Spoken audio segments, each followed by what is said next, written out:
إلى حضرة النبي مصطفى رسول الله صلى الله عليه وسلم آل الكرام شؤونهم الفاتحة.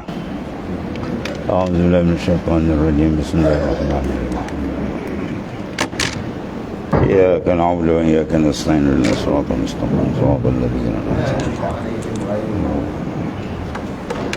صدق الله.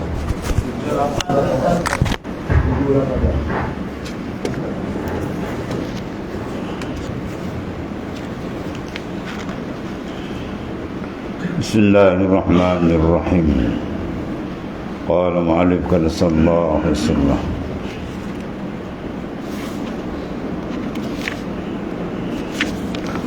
مثال السالك كمن يفر على الماء قليلا قليلا حتى يجد الثقب فينبع له الماء بعد الطلب.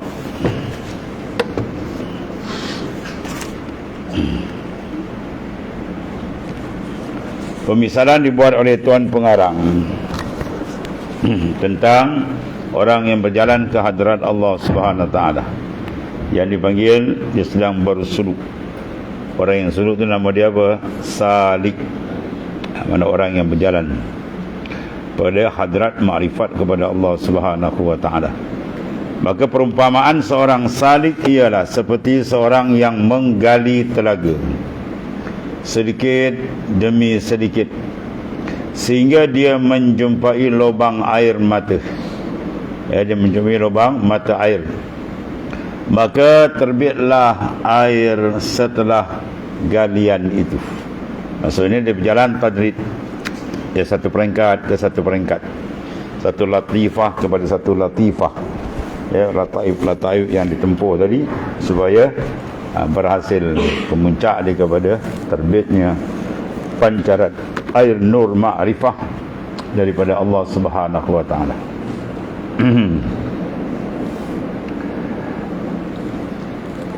Itu dimisal salik. Ada pun majzub dia lain. Wa misalul majzubi kaman aradal ma'ah, ya, dia nakkan air, tiba-tiba fa'am tarat, turun dari atas air, ya, hujan turun. Yang ni digali, di sedang-sedang gali tiba-tiba hujan lebat turun. Itu dipanggil fa'am tarat lahu sahabah fa'akhaza minha ma yahtaju ilaihi min ghairi ta'ab. Dan perumpamaan orang yang disentap, orang yang ditarik, dipanggil majzub. Allazi juzibah, itu makna majzub. Jazaba yajzibu jazban fahuwa jazib wa zaka majzub. Majzub makna allazi juzibah, isim maf'ul, makna orang yang ditarik, kalbi dia ditarik oleh Allah Ta'ala. Sebab bila berlaku penarikan daripada Allah Subhanahu Wa Taala, maka terhapus ataupun ternyah, terpelantinglah syaitan nafsu wa nabil. Bila Tuhan sentap dia habis. Itu besar ahli majzub, ahli jazbah. Allah. Dan perumpamaan majzub pula seperti orang yang sedang, maknanya mencari air, digali-gali telaga, ya, bau 2-3 kaki dia gali, tiba lalu awan datang mencurahkan air hujan lebat sedebat-lebat dia, ya. Dia mengambil sekadar keperluannya tanpa perlu bersusah payah. Begitulah ahli jazbah. Dia dengan keikhlasan dia, Tuhan sentap, dia terbuka makrifat tu dengan dia.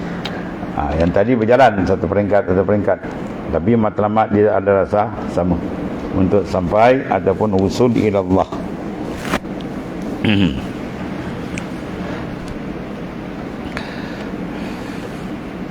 Kemudian iza a'taita nafsaka kullama tashtahi wa tatlubu minas syahawati kunta kaman kana fi baitih hayyatun yusamminuha kulla yaumin hatta taqtulahu.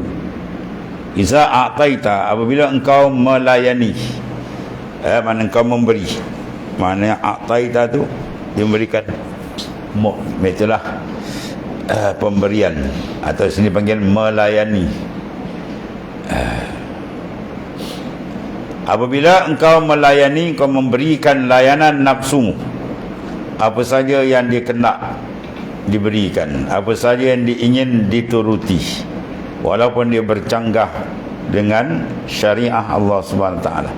Dan nafsu adalah kejadian menarik. Inna nafsa la ammaratun bisu. Sungguh nafsu menarik kamu ke arah kejahatan. Maka setiap kali dia tarik, dia tidak melawan, diikut. Apa jenis maksiat, kecil, besar, zahir, batin, mungkar, diikut, ya. Maka apa bandingan dibuat Tuan Pengarang? Apabila engkau melayani nafsu dengan setiap keinginan dan tuntutan syahwat dia, kendak dia, adalah engkau seperti seorang yang memelihara ular di dalam rumahnya. Dia pelihara ular tedung, dan ya. Saya jumpa anak tedung ni, awak nak amat indah, biar saya piara. Dan dia besar, dia patuh mampu tuan. Adalah engkau seperti seorang yang memelihara ular di rumahnya dan memberinya makan, dilayannya sehingga ia besar. Akhirnya ular itu membunuh dia. Akhirnya ular terpatuk dia mampu tu. Itulah maksudnya nafsu. Terlayan-layan, akhirnya kita rosak, kita jahannam lagi. Ya, sebab dia menarik ke arah kemaksiatan. Maksud dia apa sini? Jangan beri ruang kepada nafsu. Padamkan segala kendak ni, lawan sebesar-besar, ya, maknanya tenaga kita beri melawan dia. Sebagai jihad nafsu ialah jihad yang besar, ya. Jihad nafsu ni besar. Sebab apa besar? Al-Quran sebut inna nafsa la ammaratun bisu. Sesungguhnya nafsu itu amat menyeru ke arah kejahatan. Sama ada jahat dalam bentuk mengerjakan larangan atau jahat dalam bentuk meninggalkan suruhan. Yang Tuhan suruh dia tak buat, yang Tuhan larang dia buat. Itu nafsunya dia, zahirnya, batinnya, ya. Dan nafsu ni lebih besar jahat daripada syaitan. Syaitan ni kita ta'awuz je, kita zikir, kita minta lindung, dia lari. Tapi dia tak lari habis, dia datang balik. Adapun nafsu tak. Tapi kalau nak bezakan seruan tu daripada nafsu atau syaitan, situ perbezaan dia. Ya, dia tarik sama je ke arah maksiat. Tapi bila kita rasa nak buat maksiat, kita baca Quran, kita berzikir, dia hilang. Itu syaitan. Tapi kalau kita berzikir, dia makin kuat tekan. Kita baca Quran, lagi kuat dia tekan, nak buat juga. Itu bukan syaitan, itu nafsu. Nafsu dia tekan, dia pergi, tak ada beranjak. Sebab syaitan, bila kita sebut nama Tuhan, dia beranjak, dia lari. Kalau dalam hadis sahih tu, bila dengar suara azan tu, dia lari terkentut-kentut, dia lari. Dan syaitan, dia duduk dalam mana? Dalam tandas. Itu dalam hadis. Sebab tu makruh kalau orang bang kita duduk dalam tandas, penuh dengan dia gitu. Itu syaitan. Tapi kan dia datang balik, dia lari, dia tak lari habis. Kalau nafsu langsung tak lari, ya, kita lawan, dia tekan. Maka dia perlu dilemahkan. Nafsu cara dia apa? Perlu dilemahkan. Iaitu apa? Yang dia nak tu kita jangan bagi sepenuhnya. Kita tengok mana kita bagi umpan makan sekadar perlu. Kemudian atas belakang dia kita muatkan dengan muatan yang banyak. Kuda yang liar, kalau kita tak letak muatan atas belakang dia, silap kita bagi makan dia banyak, kita tarik dia lelau, kita balik. Tapi bila keluarkan makan, bukan tak bagi makan, memang mati, kan? Bagi makan sekadar perlu. Kemudian atas belakang ni muatkan dengan muatan yang banyak. Nak saya dia slow. Kita dia berat, dia jalan slow, kita irit, dia ikut. Maksudnya apa? Muatkan dengan amal yang saleh. Banyakkan zikrullah, banyakkan baca Quran, banyakkan qiyam dan sebagainya lah. Bila kita buat ibadat banyak, maka nafsu tu akan lemah. Mudah kita kontrol. Kalau kita buat ibadat, malah dia lelau gitu kan. Itu di antara beza antara nafsu dengan syaitan. Sedangkan seruan dia sama je, untuk menjahannamkan manusia, untuk bawa manusia lari daripada agama Allah Ta'ala. So yang paling besar dia nak, dan di antara besar dia, kemegahan, pangkat, jawatan, ikut nama ambil. Ini dia nakkan jawatan tahan, agama dia gadai, kenapa? Nama Tuhan orang banyak pun dia bodoh. Dia buat bodoh. Sebab apa? Dia takut esok sekutu-sekutu dia tak beri sokongan kat dia, kan? Ini jadi rosak. Sebab apa tu? Tu nafsu punya kerja. Nafsu nakkan benda-benda yang sedemikian sanggup digadaikan. Sebab tu sampai peringkat Quran menyebut nafsu ni boleh tarik sampai disuruh kita jadikan dia Tuhan. Apa ra'aita man ittakhadha ilahahu hawahu? Mu tidak lihatkah wahai Muhammad SAW orang yang menjadikan nafsu dia sebagai Tuhan, disembah nafsu. Habis. Jadi apabila engkau berikan akan nafsak kullama tashtahi, apa dia nak dia ketika, tak apa nak kita bangkang. Ya. Wa tatlubu minas syahwat, dan menuntut daripada syahwat semua ketika tuntutan syahwat dia. Jawab dia habis. Engkau seperti orang yang memelihara binatang yang bahaya.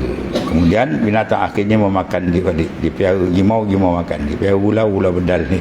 Bodoh patuk dia. Begitulah. Maksudnya apa? Jaga dengan tipuan nafsu tadi.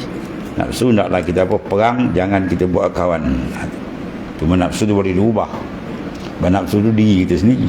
Dinamakan nafsu bila dia menarik ke arah kejahatan. Tapi kalau dia pusing balik, dia pergi nafsu juga, tapi dia pergi pada nafsu yang mencela tu, dia boleh baik. Dia panggil nafsu lawamah.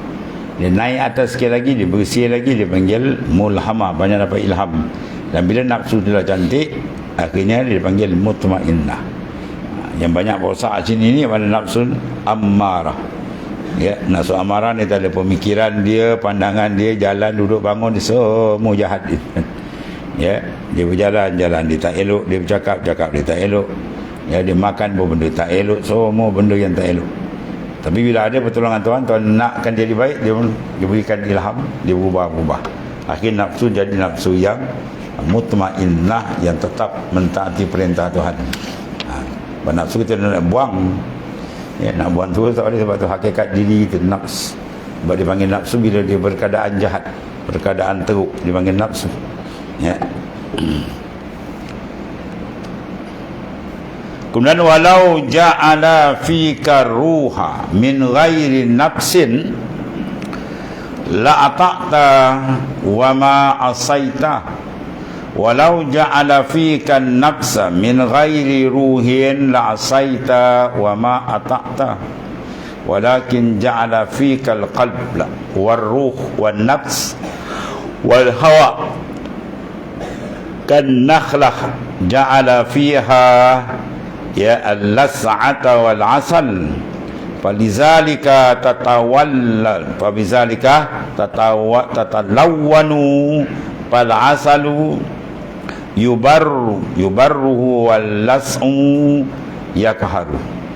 Fa aradallahu an yaksira da'watan nafs biwujudil qalbi pula. Ini rangkaian ini tadi. Wa da'wal qalbi biwujudin nafs. Lau ja'ala fika ruh min ghairi nafs. Sekiranya Allah Ta'ala Subhanahu Wa Ta'ala menciptakan, sekiranya Allah Subhanahu Wa Ta'ala menciptakan pada dirimu roh semata-mata tanpa nafsu.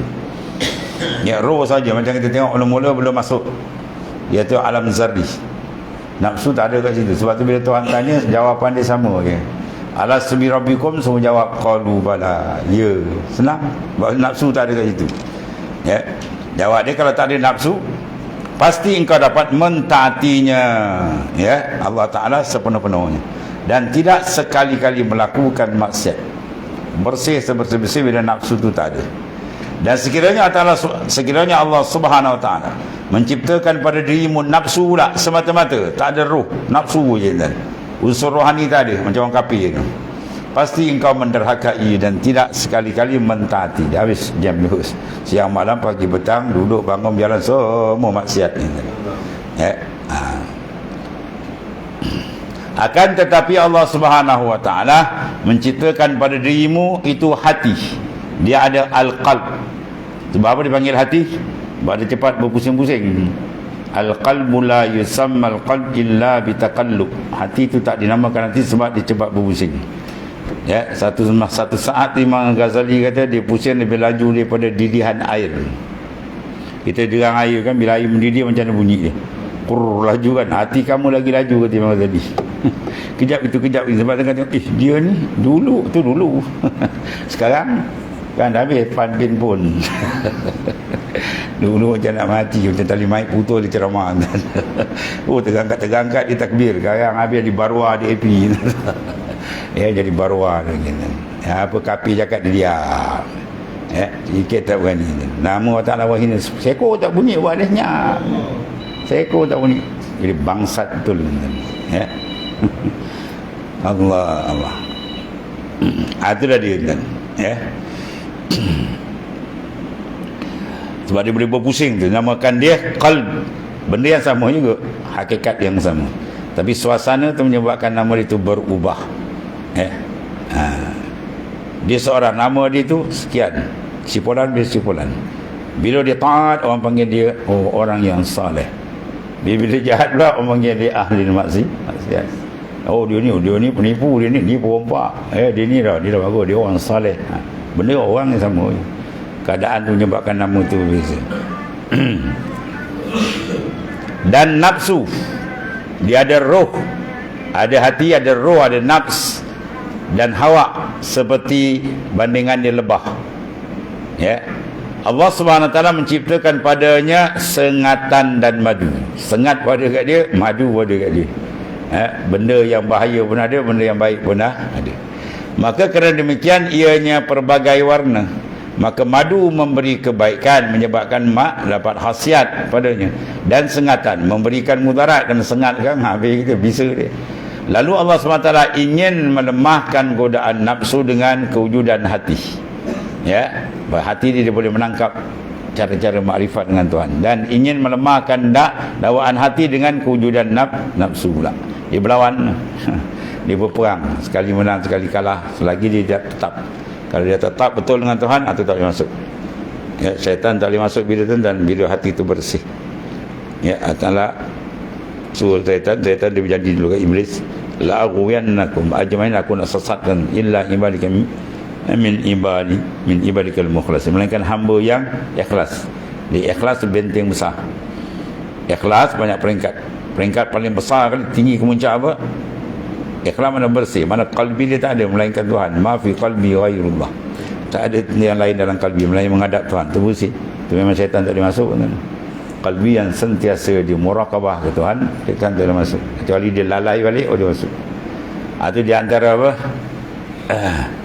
Proses yang telah dikesan oleh para arifin perjalanan dia, berbagai-bagai kelakuan qalbi dia.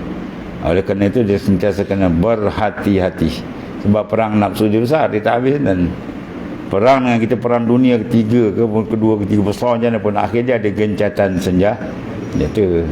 Dia berdamai balik gitu gini, sama ada gencatan cara baik ke tak baik pun, akhirnya dia akan padam balik, berhenti. Nafsu tak ada lagi. Kita sedut nafas tu naik, malaikat maut tak sampai, dia poloh gitu. Itu sebab perang ni besar. Nisbah dia berperang tu tidak ada masa rehat dengan nafsu dan syaitan. Itu besar. Allah. Kemudian kelicikan nafsu pula, ada lagi satu hal lagi. Nafsu dia masuk licik kerana dia masuk dalam ibadat yang kita takut. Dia masuk dalam maksiat senang, dia minum arak, berjudi, kita tahu. Dia masuk dalam ibadat, zahir cantik ibadat, tapi dalam dah rosak. Semua dia masuk dalam. Berjalan nafsu ada, kan? Duduk nafsu, makan nafsu, bekerja nafsu, sampai belajar nafsu, mengajar nafsu tu dia masuk. Dia masuk. Semayang nafsu dia masuk. Dia masuk tiap sudut. Itu jahatnya nafsu. Sebab kalau tak beri pemantauan betul, terperangkaplah dia. Dia terperangkap rosak. Yang bahaya amal kita santik dah banyak buat, cantik zahir tu hebat, tapi habis pun tendang. Tengok hadis yang apabila Syekh Abdul Mubarak nak ambil hadis daripada cerayatkan daripada Muaz bin Jabal, dia menangis hampir tak berhenti. Mengenangkan keadaan ni bahaya. Dia masuk dalam ibadat, iaitu sebelum jadi 7 lapis langit, Allah Ta'ala jadi 7 malaikat yang menjaga tiap-tiap pintu langit. Amal tu naik cantik. Yang pertama bom kena tendang. Yang betul, kemudian kena reject. Sebab dia buat ibadat tadi apa? Bukan kena Allah Ta'ala. Dia buat ibadat, naik kedua kena dunia, ketiga ada unjuk, ada takabur, habis semua. Riak dia yang ketujuh ni. Langit ketujuh dah lepas 1, 2, 3, 4, 5 dah lepas. Ujung ada siap pun tendang balik. Itu semua apa? Mainan apa? Mainan nafsu. Buat ibadat bukan kena Allah, buat ibadat kena nakkan itu, kena itu. Semua mainan nafsu yang menyebabkan ibadat yang cantik jadi rosak. Kemudian dia kata, ya Abdallahi, talaba minka maulaka an takuna lahu abdan. fa abaita an takuna illa didda. Situ.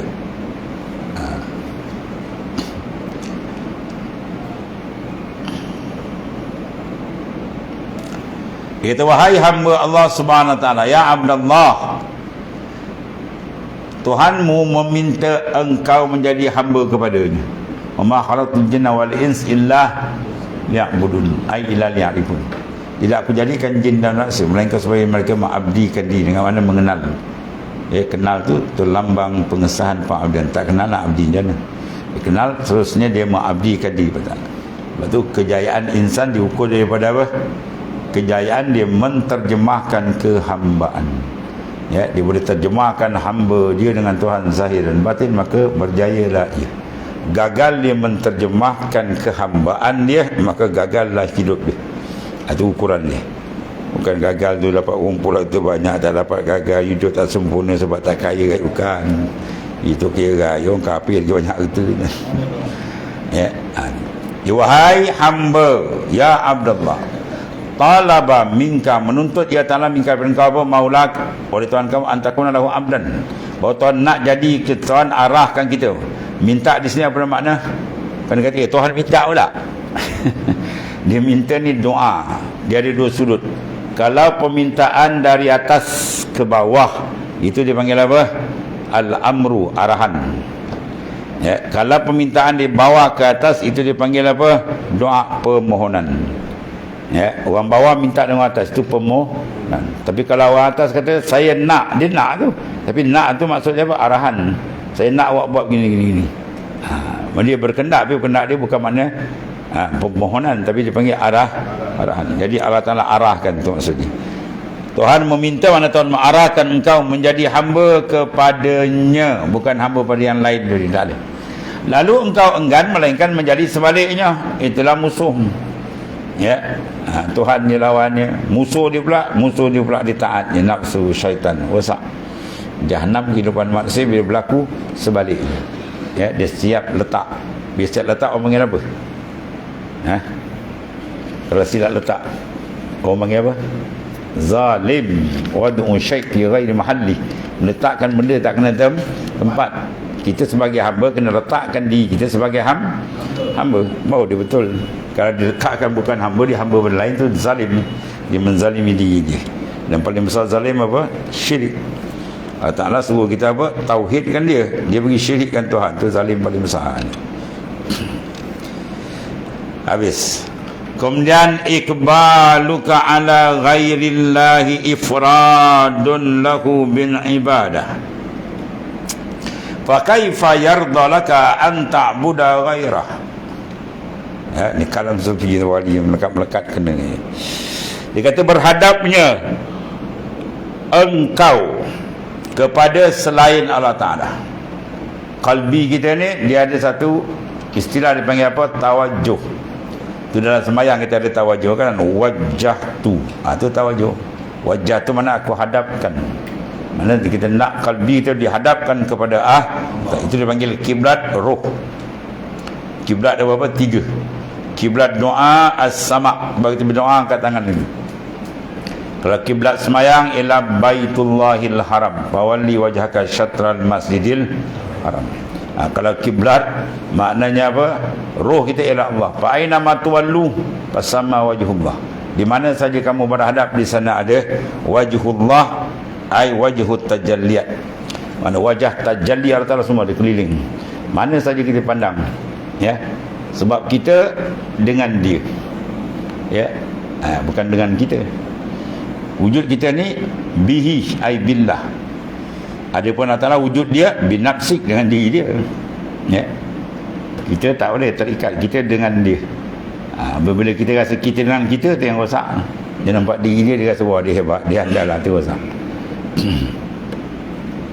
Berhadaplah engkau kepada selain Allah Subhanahu wa ta'ala. Berhadapnya engkau kepada Ta'ala, itu berarti apa? Engkau menunggalkan ibadat baginya. Ikbaluka ala ghairillah ifradun lahu bil ibadah. Maka bagaimana Allah Subhanahu wa ta'ala reda kepadamu bahawa engkau menyembah selainnya. fa kaifa yardalaka an ta'budu ghairah. Macam mana Tuhan nak reda bagi engkau bila engkau sembah selain daripada dia.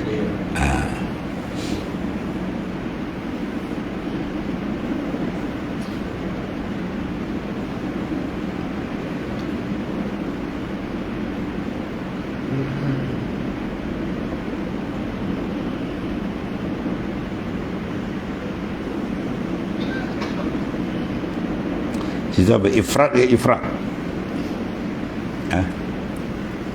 Dal guna dal ni. Dia ifrat tu tinggi tu, tapi sini apa sedap bunyi.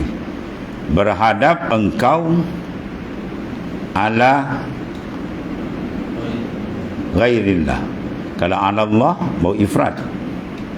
La ala sawa la pa ghairi tu tak ada. Iqbaluka ala Allah itu dipanggil ifradun lahu bil ibadah. Lapa ghairi tu la ala sawab potong bulat ke je lah. Sebab kalau kata berhadap kepada selain Allah bermakna makhluk, maka mana ifrat itu sudah bukan ifrat, bukan menunggalkan, sudah isyrak, menyekutukan.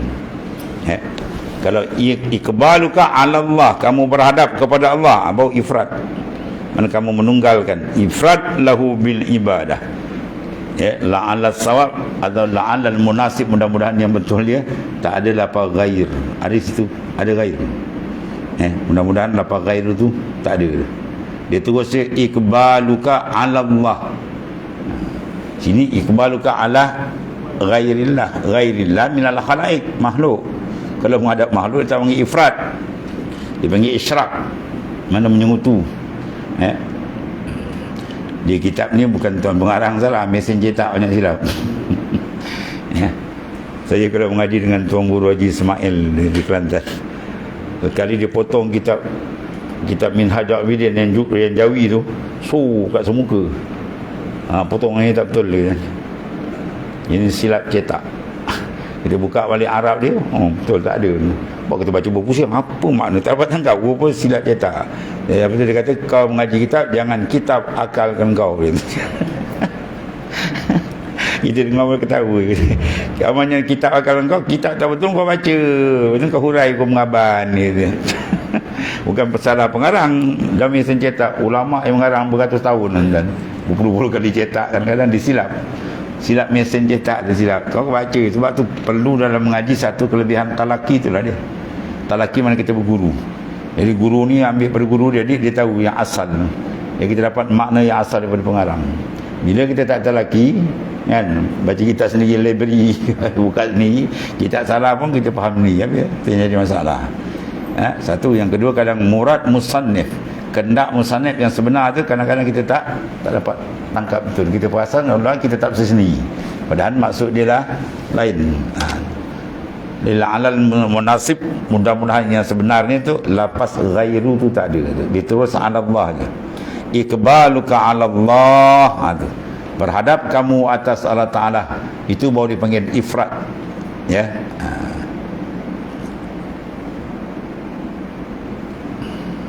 Mana menunggalkan ibadat bagi Allah Ta'ala, betul. Sebab tu dia kata fa kaifa yardalaka an ta'budu ghairah. Maka bagaimana Allah Ta'ala nak reda kepadamu bahawa engkau menyembah selain dia. Berhadap kepada Allah Ta'ala betul, berhadap lain tak betul.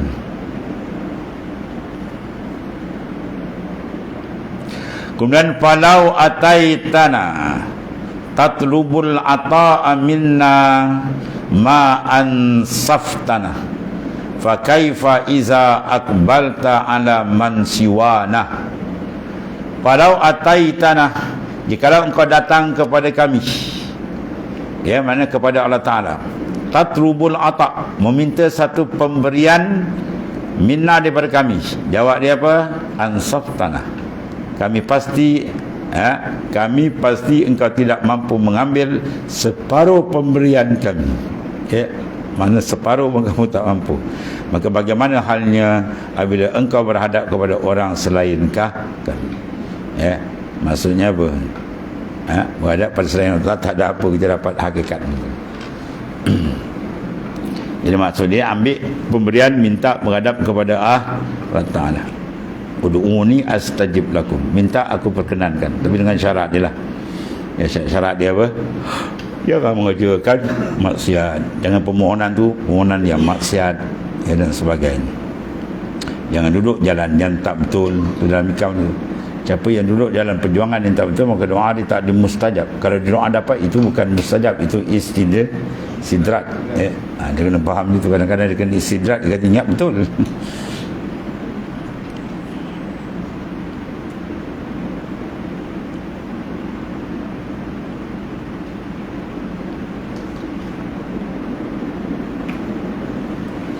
Kemudian waqafatid dunya fi tariqil akhirah, pasarafat al-wusul. Kalau wasal dipanggil pasarafatil wusula ilaiha. Wa waqafatil akhiratu fi tariqil haqq, pamana'atil wusula ilaihi. Waqafat, apa mana waqafat? Mana terhenti. Waqaf, ya, kita tempat wakaf, kalau Kelantan panggil wakaf. Nak wakaf kan buat tunggu berhenti. Kalau kita mengaji tajwid, dia ada wakaf. Mana wakaf tam, wakaf jawaz dan sebagainya lah. Mana wakaf, mana terhenti. Dunia tu pi tariqil akhirah, perjalanan akhirat. Maksudnya apa? Kalau orang nak cari akhirat, ya, urusan kendak dunia dia akan terhenti. Kalau dia tak hentikan kasat duniawi dia, maka akhirat dia akan cedera. Dia buat amal akhirat, tapi nak dunia, apa dunia? Pujian, sanjungan, glamour, habislah. Dia tak akan jumpa kan. Dia kena hentikan kasat-kasat duniawi yang radiah, kasat-kasat duniawi yang cela, dia kena padam. Baru dia akan dapat maknanya apa? Jalan akhirat. Baru nampak terang jalan akhirat tu hebat, besar, dahsyat. Maka ia menghalang seorang untuk sampai kepadanya. Pasarafatil wusul ilaiha, pasarafat maka memaling apa dia? Dunia tu, kendak dunia tu dipalingkan apa? Al-wusulah, akan sampai ilaiha, kepada akhirat. Bermakna untuk dapat akhirat pun dah payah. Dia masuk je apa? Niat duniawi habis tempatan. Apalagi nak masuk jalan Allah lagi besar, ya. Kemudian pula wa waqafatil akhirah fi tariqil haq, ni, dan terhenti akhirat pula pada jalan menuju kepada al-haq. Mana menuju nak masuk jalan hak, akhirat dia kena berhenti. Apa maksud dia? Jangan kasat ibadat dia untuk dapat nikmat akhirat. Jangan dia buat kasat dia kerana nak syurga. Dia buat kasat ibadat nak syurga, jannatul ma'wa, jannatul firdaus. Salah tu. Habis tu tuan buat tu nak syurga. Jaga kan. Kalau tu nak niat mudah-mudah je, tak bahas panjang-panjang, mudah-mudah. Kamu usalli ke, nawaitu saumaghdin, nawaitu al-hajj wal umrah, ke ujung dia apa? Ada lil jannatul firdaus. Ya. Ni kalau kau dengar maghrib, kau usalli fardhu maghrib, dia kata lil jannatul firdaus. Allahu akbar. Makmum tak niat, tak ikut. Ini mana mazhab ulang. Tak pernah aku dengar kata. Ya, usalli lil jannatul ma'wa. Mana ada? Semua lillah. Siapa dapat Allah, segala-gala dia dapat. Itu maksudnya. Mana nak masuk jalan makrifat, jangan ganggu, jangan kotorkan dengan sebarang niat yang lain. Sebab tu paling tinggi, hatta syurga sekalipun. Ya, betul. Rabi'atul Adawiyah kata, kalau aku buat ibadat kena syurgamu ya Rab, kau baling aku dalam neraka ini. Sebab tak layak nak tukar benda yang paling tinggi ialah apa? Lillah, kerana Allah tu paling tinggi. Sebab Allah Ta'ala tu Khalik, pencipta. Ada pun makhluk, syurga masih makhluk. Walaupun jannatul firdaus, dia tetap taraf dia makhluk Tuhan. Kita bukan nak makhluk, kita nak Tuhan dia. Dapat Tuhan, segala-gala lain dah dapat. Itu kaedah dia itu. Ini bertepatan dengan dalam kitab apa? Tuan Tabal. Ulama besar di Kelantan tu. Dalam kitab dia apa? Jalla'ul Qulub bizikrillah. Memancarnya cahaya kalbi insan tu dengan zikrullah. Dalam kitab dia buat satu hadis, ya, ad-dunya haramun ala ahli al-akhirah, ya, ad-dunya haramun ala ahli al-akhirah, wal akhirah haramun ala ahli dunya, kilahuma haramani ala ahlillah. Dunia tu tertegah bagi orang mencari akhirat. Kalau orang cari akhirat, ya, dia tak boleh pusing kuasa dia untuk cari ya. Dunia apa? Musim utara sedap apa? Tidur lah. Ya, tu dunia. Tapi dia nak cari akhirat, dia kena buang dunia lah. Dia kena bangun malam tahajud, kena buang badai. Dan begitu sekali ibadat yang lain. Dia terpaksa kena sisirkan kendak-kendak nafsu duniawi, baru dia boleh beli ibadat. Orang cari dunia pula, dia tergadak akhirat. Mana kira halal haram bila nak kaya dia. Padahal lama orang kaya pada dia. Ya, maka nak jalan Tuhan dua-dua tu kena sisirkan. Ya. Kilahuma, kedua-duanya, dunia wal akhirah, haramani tertegah ala ahlillah, bagi ahlillah, para arifin. Berjalan dia terus ke Tuhan. Maksudnya apa? Dia tidak pandang makhluk, sama ada makhluk tu bentuk duniawi atau ukhrawi. Ya, itu tingginya martabat ahlillah. Sebab dia kata sini wa waqafatil akhiratu fi tariqil haqqi. Kaya itu pamana'atil wusulah ilaihi, maka ia menghalang engkau seorang untuk sampai kepada ini, sampai makrifat yang sebenar. Bila niat dia pusing daripada makhluk, hatta makhluk tu syurga sekalipun, maka dia tak akan dapat apa? Rahsia sebenarnya usul sampai kepada Ta'ala. Sampai kepada Tuhan, dia perlu kepada punca dia, start dengan apa? Pemadaman makhluk dari kalbi. Padamkan bodoh muka. Ya, al-sayf fillah lakin lambat dan fana. Berjalan ke Tuhan, dia tak melainkan di fana. Senyap habis baru Tuhan buka. Selagi ada campur-campur lain, Tuhan tak buka. Itu lebih kecantikan, ya, kebersihan, ya, jalan ahlillah cukup dahsyat. Bersih, cantik, murni, nur, bercahaya. Habis. Dan satu lagi, inna min lutfillahi bika an yakshifa laka uyuban nafsik wa yasturaha anin nasi wa yasduku alaihi qaulun nabi sallallahu alaihi wasallam iza ahabballahu abdan bassarahu bi uyubi nafsihi wa iza utita dunya wa muni'at wa muni'ta asyukr ya fiha fahiya mihnatun fi haqqika. Allah, ini kalau wali-wali terletak dan inna min lutfillah, sesungguhnya sebahagian atau setengah daripada kelemah lembutan kasih sayang Tuhan sebab Allah SWT terhadapmu, terhadap kita ni, apa dia? Ialah dia mendedahkan kepadamu keaiban dirimu. Maksudnya apa? Bila seseorang tadi berjaya dan dapat memandang kekurangan dirinya, kelemahan dirinya, kedaifan dirinya, kejauhan dirinya, kegelapan dirinya dengan Allah, itu sebenarnya itu kasih sayang Tuhan. Kalau Tuhan tak kasih, Tuhan tutup. Langsung dia tak nampak keburukan. Dia nampak dia hebat. Itu habis tu. Hari jadi dajjal. Ya, Tuhan buka itu sebenarnya tu rahmat kasih sayang dia. Lalu insan tu pun bertaubat kembali pada Tuhan. Itu maksudnya. Mana mungkin manusia nak kembali kalau dia tak mengaku kesalahan. Ana ada salah ke tu? Wah, besar dajjal.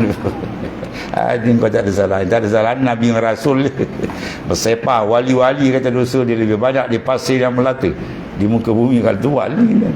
Jadi setengah daripada kasih sayang Tuhan sebenarnya, bila kita tengok hati kita rasa kita banyak silap. Aku ni jauh dari Tuhan, ya, perjalananku masih gelap lagi. Itu sebenarnya Tuhan sayang, Tuhan cempak perasaan tu supaya dia perbaiki. Jadi benda ni sebenarnya apa ni? Tuhan dedahkan tu keaiban dan menutup daripada manusia lainnya. Sedangkan manusia lain tak nampak. Tapi kita terbuka benda tu. Ini bertepatan benarlah di atas hal ini sabdaan Rasulullah sallallahu alaihi wasallam. Apa Nabi kita di sini sallallahu alaihi wasallam, iza ahabballahu 'abdan bassara uyubah. Ya, dia banyak lapas tu. Setengah daripada lapas, ira aradallahu bi 'abdi khairan faqafin wa zadun wa basarun uyubah. Ujung tu sama juga. Itu apabila Allah SWT mencintai, besar tuan-tuan nak dapat cinta Tuhan. Jadi orang yang sentiasa memandang kekurangan diri dia, kelemahan diri dia, kejauhan diri dia, sebenarnya orang tu dah masuk lain orang yang dikasihi oleh Allah. Jadi mafhum sebalik mukhalafah dia, kalau dia tak nampak dia kasi dia baik dia, orang tu dibenci oleh Tuhan mungkin. Orang yang dibenci oleh Ta'ala, orang yang sentiasa memandang kesilapan orang, sedangkan kesilapan dia tak pandang. Ya, berlambak lagi. Kita ni kalau dah bersih kesilapan Tuhan, dah duduk lain wali kan. Ya. Ada berapa orang wali hidung ni? Kau ni nikah banyak. Dia confirm itu dia. Bersih memang Tuhan tarik. Dia bersih, ya, Tuhan akan asingkan dia. Kita pun pandai kalau kualiti barang kan, yang ni asing ni barang ni. Ni buah ni grade 1, grade kita pandai asing. Allah Ta'ala lebih lagi kita cantik dia asingkan. Dia akan asing lain awliya orang. Dia kalau tak bersih lagi, lain ni lagi maknanya belum bersih lah. Ya, selagi kita tak masuk lain dia, orang mana kita belum bersih. Yang paling teruk kali dia perasan dia bersih. Ya, dia perasan bersih, dia malah nak bertobat. Ya. Sebab malam taubat tu muncul. Sebab tu bila dia rajin bertobat, malam tadi kita baca kitab tu apa dia kata, dia akan dihadiahkan pula, dia merasa nak bertobat daripada kelalaian. Isa biasa bertobat daripada maksiat. Dia bila tobat maksiat cantik, Tuhan angkat, dia akan bertobat pula daripada kelalaian pun dia rasa tobat, dia rasa salah. Dia lupa Tuhan pun dia rasa salah. Tu cantik tu. Ya. Dan dia mendedahkan keaiban-keaiban dirinya. Tuhan buka.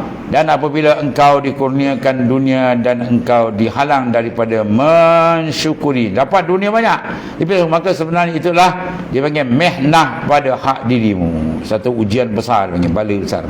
Dah kena. Dapat nikmat tak disyukur. Syukur apa? Ringkasannya apa? Tasarruf ma an'amallahu ila ta'atih. Mentasarruf, kita ejaz segala nikmat yang Tuhan beri, kita ejaz menuju ke arah mentaati dia. Mana kita guna nikmat Tuhan ke arah taat dia, ada ringkas dia, itu syukur. Mana kalau kita guna nikmat Tuhan bukan ke arah mencari keredaan dia, itu kufur nikmat. Sehat ke mana kita gunakan, mata yang dapat apa kita pandang, telinga apa kita dengar, dan seterusnya lah. Satu badan semua nikmat Tuhan, kat mana kita guna? Kalau kita gunakan pada mencari reda dia, maka orang tu masuk golongan yang tinggi, golongan syakirin, yang bersyukur. Kalau tidak, dia panggil kufur nikmat wala'ayazabillah. Jadi maknanya disuruh kita apa ni, minta supaya Allah sentiasa membukakan kalbi kita, memandang kekurangan, dan bila pandang kekurangan dia akan sentiasa ke depan kan. Lepas tu kalau kita berkawan dengan orang yang cegidik-cegidik, kita sentiasa nampak kita tak pandai. Tapi kalau kawan bodoh, kita rasa kita pandai. Di sekolah dia kawan budak nombor 40, dia dapat nombor 20 pun boleh kira lagi dia. Dia kalau kawan nombor 1 nombor 2, dia rasa nombor 20 jauh bodoh aku ni. Jadi kena kawan orang yang ke atas, baru dia cepat naik. Kalau dengan bawah, jawab dia apa, dia makin jauh. Jadi kita kawan para awliya yang sifat dia sentiasa memandang kekurangan. Bila ada kekurangan sentiasa pandang, maka dia akan sentiasa melakukan peningkatan. Ya, sebab tu Rasulullah kata, manis tawa yaumahu fahuwa maghbun. Barang siapa yang sama kedudukan dia semalam hari ini, tak ada perubahan, tak ada peningkatan, orang tu maghbun, ditipu oleh nafsu dan syaitan maknanya. Mana dia nak ke depan. Bila nak ke depan, bila dia rasa dia kurang, dia akan adjust lah. Itu cara dia maknanya. Kemudian kana lima'dihim ila akhir wada'na.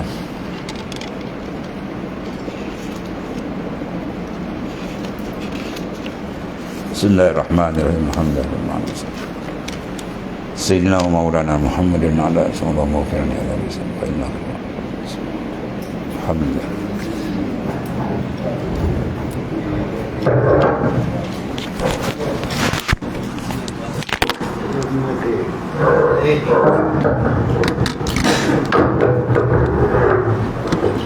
Dia baca dah, sama hari dah. Okey. Ini mesti makan juga dah. Jangan sampai Muhammad lagi.